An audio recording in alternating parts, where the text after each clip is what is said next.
Et pour cette première séance de l'année, on devrait avoir une séance plutôt mouvementée si l'on en croit le CAC futur qui baisse de 1,53% actuellement. Alors pour en parler, nous retrouvons Benoît Rousseau, trader et fondateur du blog En Lille. Bonjour Benoît.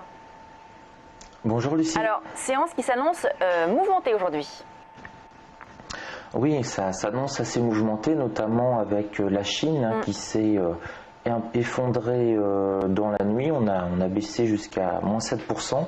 Et là, les autorités chinoises, c'est les nouvelles normes qu'ils ont imposées, votées en septembre 2015, ont coupé les circuits pour éviter un effet de panique. Donc on a une suspension de la bourse chinoise quand les principaux indices ont atteint moins 7%.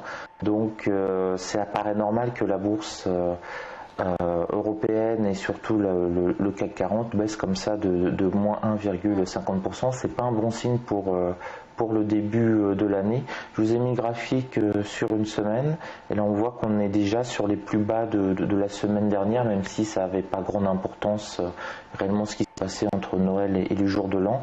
Mais a priori on ouvre effectivement baissier partout et porté un petit peu par la Chine qui nous a fait notre première frayeur du début d'année.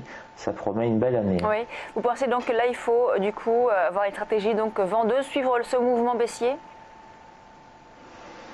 Alors oui, ça pourrait être vraiment la stratégie la plus agressive. Bon, là, j'attends quand même l'ouverture à 9 h et un petit peu plus après, vers 9 h 15, pour voir un peu comment les marchés européens vont digérer cette nouvelle. On a déjà vu l'année dernière la Chine baisser de 8, 9, 10% en fin de deux séances, et finalement on avait baissé en Europe de 1%, voire finir vert ensuite. Donc pour l'instant on n'a pas un effet de panique, c'est un avertissement quand même.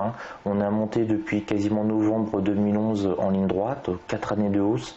Ça paraîtrait statistiquement normal qu'on ait une cinquième année plutôt baissière. Donc là on commence très fort en Chine.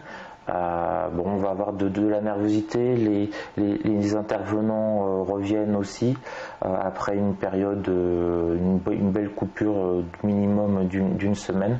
Donc on va essayer de voir un peu où on va se stabiliser sur les niveaux, donc ne pas se mettre à vendre non plus tout de suite de manière agressive, attendre à mon avis un petit peu. Par exemple, vous voyez ici, est-ce qu'on va aller chercher la S1 hebdomadaire ou la S2 hebdomadaire qui pourrait être le point bas maximum pour la journée. En tout cas, pour l'instant, c'est baissier. Merci Benoît Rousseau. On vous retrouve tout à l'heure à 9 h justement parler de l'ouverture du CAC 40. Merci. On passe maintenant à l'euro-dollar.